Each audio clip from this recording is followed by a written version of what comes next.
Welcome back to the Cryptocurrently Sunday Morning Stories, second edition, and today we've got a good one for you.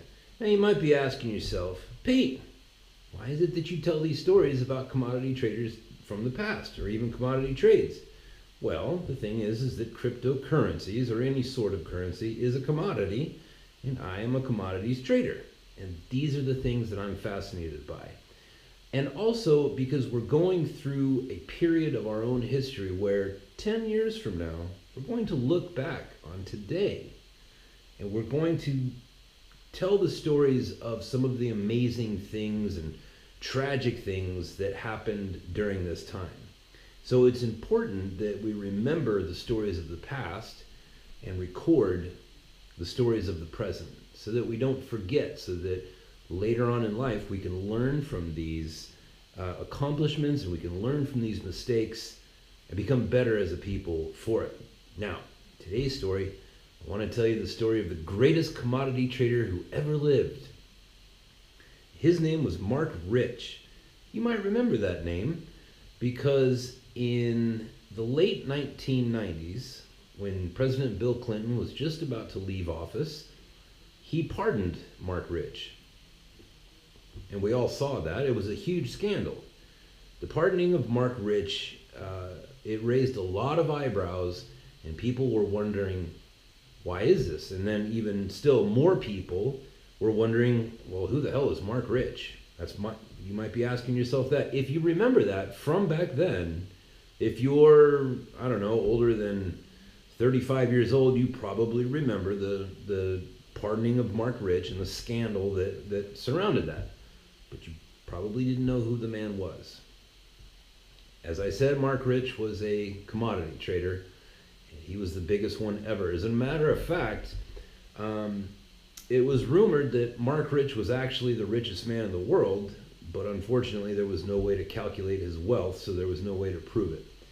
But what had happened with Mark Rich, he grew up the son of what was called a rag and bone man. That was people during the Great Depression.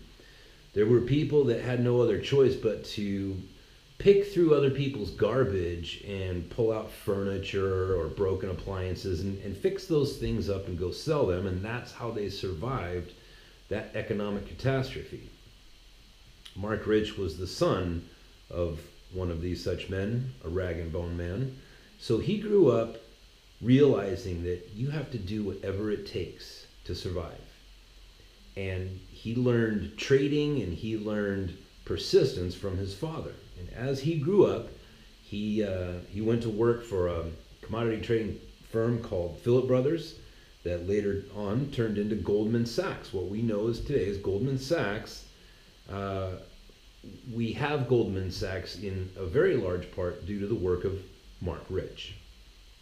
Now, what was Mark Rich's great sin? Why was it that he needed a pardon from the most powerful man in the world?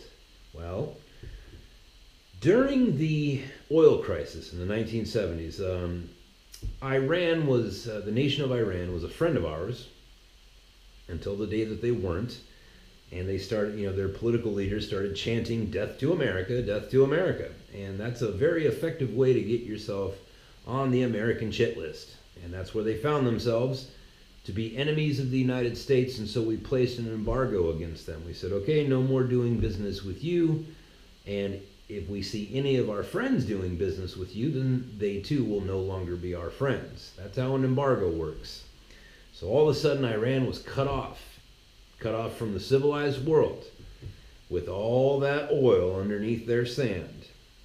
So what Mark Rich was doing during embargo, now remember, when the United States places an embargo against somebody, what that means is that the United States has deemed that nation to be a threat to the national security of the United States, or an enemy. What Mark Rich had done was he would go over to Iran and he would buy complete oil tankers full of oil. And he would ship those oil tankers down to Australia, and he would park them there for a little while.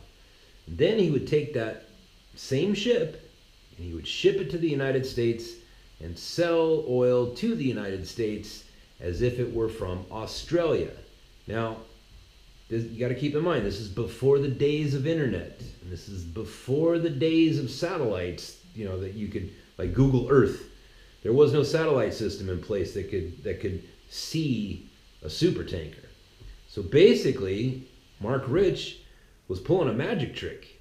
He would cause a super tanker to just disappear in the middle of the ocean and then reappear on the other side of the planet, and then sell that oil to the United States. He didn't actually ever get caught for doing that. What had happened is the IRS was on to him. They couldn't prove, they knew what he was doing, but they couldn't prove it. So what they did was they went to Mark Rich and they said, look, we know that you're up to no good, all right? We know that you've made a lot of money. And the thing is that, this is America, and you can pretty much do whatever you want as long as you pay your taxes. So I tell you what, by our estimation, you've made so many, X amount of dollars, and you haven't paid your taxes on that amount of money. So I'll tell you what, why don't you give us $500 million, $500 million, and we'll call it even. We'll just call it quits.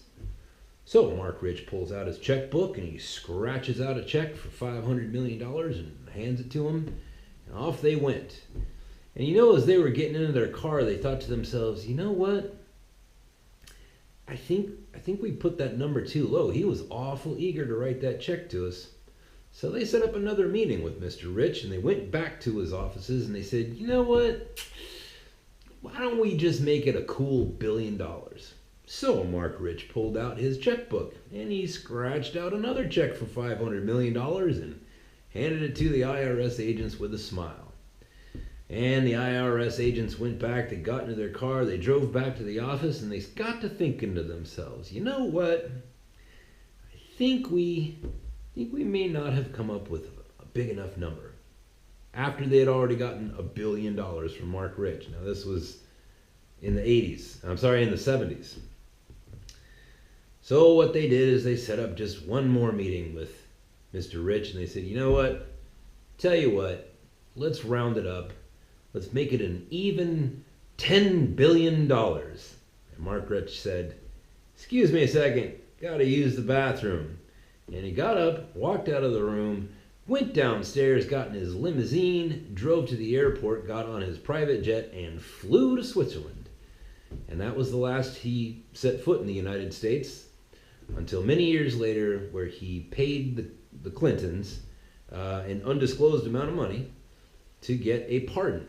Now, the reason why it was a scandal is because presidential pardons are typically used for people who are in jail that there's pretty good evidence that they shouldn't be in jail, or people who are in jail because they had too much marijuana on them or something like that. But pardoning a traitor, somebody who, traits are Traitor, traitor, somebody who threw their nation under the bus. That's what Mark Rich did. Now, personally, I'm a commodity trader, so, in my sense of judgment, I'm not too hard on the guy, because I understand, how he was looking. He's like, they got oil, they're selling it, I've got money, let's get this on. Anyways, that is the story of Mark Rich, and that is the story of the man behind the Clinton pardoning scandal. Tune in next Sunday. Thanks for joining.